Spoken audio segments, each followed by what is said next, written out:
Miles told me I have to go.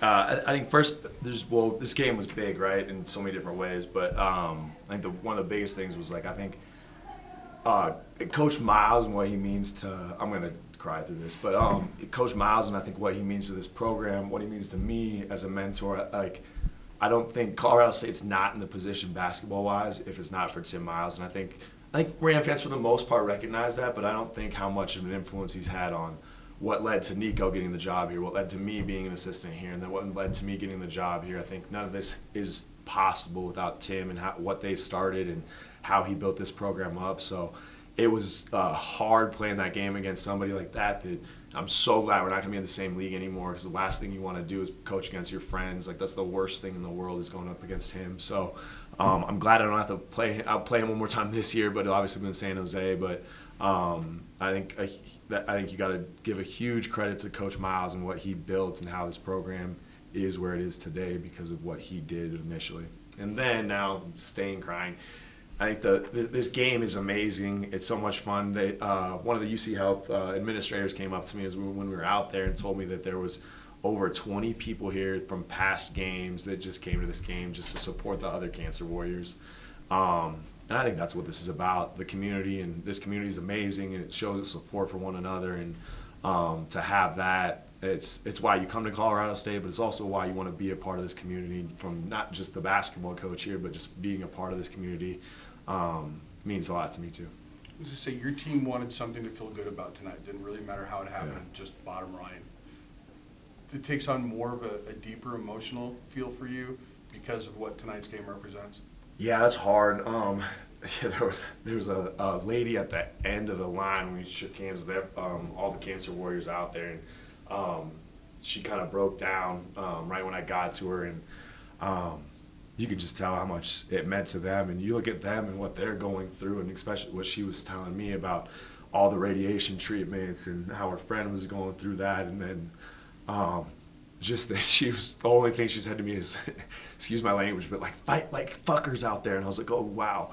But she just said that in that moment, and you could tell, like, man, that this game meant so much to her just being here. She said she hadn't been out of the house in almost 2.5 months, and just for her, that game meant more than just a basketball game. I think whatever it was, but that moment meant a lot to her. And for us to provide that for them and provide something, I mean, you look at what they're going through, the perspective of the hope that they bring for us and the toughness that they show with what they deal with, for us to do anything, even put a smile on their face just being in an arena, I think that's special. That's the least we can do. Rashawn touched on it, but I also know, like, talking to Kathleen Mitchie, King Gagnon, who was one of the first, the Cancer Warrior the first year, she flew in from Maryland for this game, and she found out it was tonight. You've seen the depth of this game grow. Rashawn, this is his third time through it. Does it take on more and more meaning? Does it get harder as you hear more stories, or does it carry more importance, or both? Man, clearly it's hard. Yeah, I don't know if it makes it harder. I think it just makes it. I think it just makes it more special. And I think the impact that it has, like, you feel it as the coaches and the players. Like, I think you feel it with the letters that they write to us, and how much hope they bring us, and just a different perspective. You're like, man, like, how do you complain about anything? I think that's the biggest perspective that it comes from me, and then it just shows, I think, how much this game means to each individual too. And I think it also is cool that our players from the past still hold relationships with these people, and it carries on from more than just this game. I still remember David Roddy had his cancer war at his first NBA game in Denver. She was here tonight. And so, like, I think that's what this is about, is not only bringing hope, but also saying that, like, man, you're not alone in this fight too. You got this whole community is there with you also. And it's one of my favorite games that we do every year. I hope the players too, just a little bit of life perspective. It can be hard when you're 19 years old and basketball is their life, of, maybe show them a little bit, like, yeah, we're missing shots or whatever, but that's okay. Yeah, I think, it definitely. I think you definitely puts things into perspective about what you really worry about and what you concern yourself with. And I think as a young person, even a young adult like me, you take for granted your health sometimes. I mean, you don't wake up saying you're thankful for just I can walk outside and I can go do whatever I want to do today. And that definitely puts it in perspective for us. It clearly didn't put it in perspective the shooting, but it does. It puts it in perspective for just life in general. Obviously, you and Tim go way back. I know it's been a while, but just kind of what was his message when he found out that you were taking over this program? True.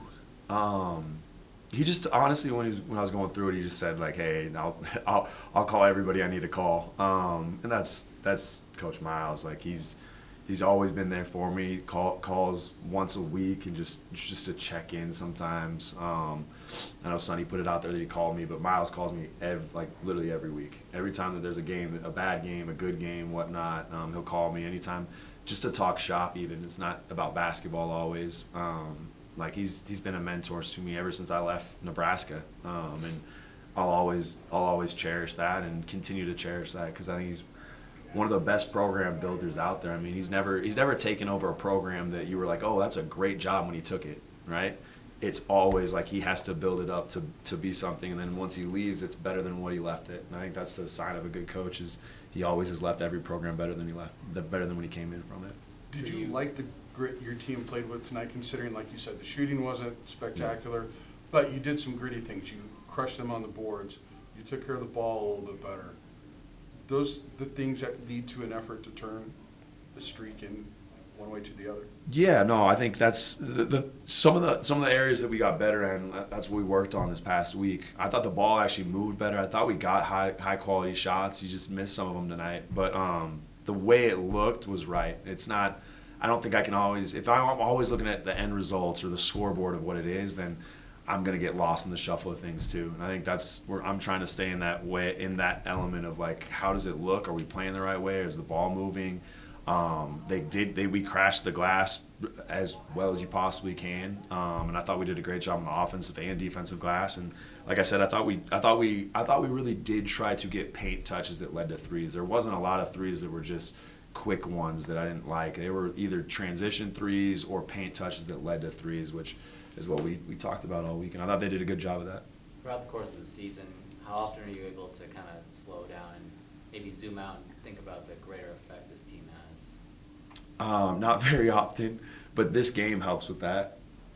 This game really helps with that. It helps see the bigger perspective of things and kind of softens you up. I don't want to say softens you up, but I think it just gives you a different perspective of life, different perspective of what you're going through, and realizing that like you can still be competitive and still be upset that whatever's going on, but there's a bigger purpose to it too. And I feel like as a staff and as a coaching staff, we've always been good with that though. Like and that started with Nico also. Like you have to have balance. Like if you just get lost in everything that's going on with your team, like I got a family too. I got kids. I can't carry that home to them either.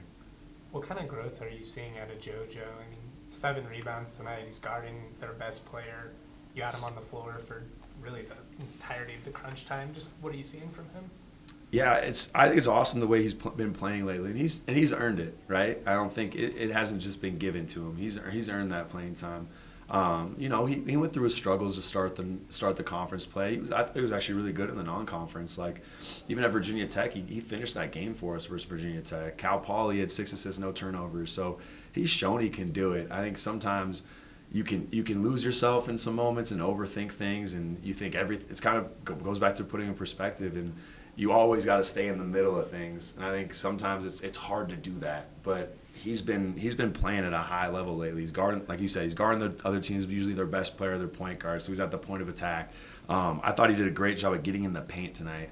It didn't always lead to a basket, but it led to us getting to the next play. And that's what we've been talking about too, is we don't need to score on the first side, but sometimes it's like, can we create action to get to the next one? And I thought he did a great job of doing that tonight. And then, he's been very consistent for you this season, but another big showing from Jevin, hit some big shots. Just what did you see from him tonight? Yeah, that was partly why we wanted the bench change a little bit. I thought we wanted to bring Jevin off the bench to kind of be another playmaker that came in. And he's been great. He's been great in that role. He's taken that role on, and if you talk about sacrificing for a team, I think Jevin's probably one of the best examples of that. Like he truly is sacrificing. Everyone wants to start, whether they want to admit that or not. But I thought the best thing for the team was him coming off the bench, and he brings steadiness to the bench too. And I told him at the end of the day, like, it's great to start, whatever, you can walk up and get the high fives, your name goes on the Jumbotron, but I'd rather finish the game. What is the value of having two former starters come off the bench? Because the bench scores 36 points tonight. Yeah, that was great coaching, right? But that was the goal, is like we wanted to get them to the point of the bench helping us and like them extending the lead. And tonight I thought they didn't only extend the lead, I thought they kept the lead, or like really the bench was kind of the ones playing in the crunch time too. So it's a huge advantage when you could have Rashawn that plays 20 minutes, and then Jevin's 26, JoJo's 19, Augie's 11 minutes. So your bench played a significant amount of minutes too, and they were all positive. They were all positive too. In an 8-point win, they all played the way we wanted to, and I hope that's going to carry going forward for us. Like I really believe that. I think that bench is going to be massive for us going forward. This emotion that you're feeling, does that come more in just like a reflective state, or do you feel that during the game as well, knowing that you're playing? Before the game, like at the end of that handshake line, that got me. It probably took me a couple minutes to get out of that, which is normal. Like I don't know how you don't get to that point unless you don't care about people. So like that affected me. And then after the game, like then seeing everyone out there and seeing the smiles and everything, I think that made me happy, right? Like that made me get to the point of like, oh, like you look at what they're going through, and if you can bring any happiness to anybody else that's going through something that like that, man, there's no greater joy than that. Thanks, No, thanks guys. Okay.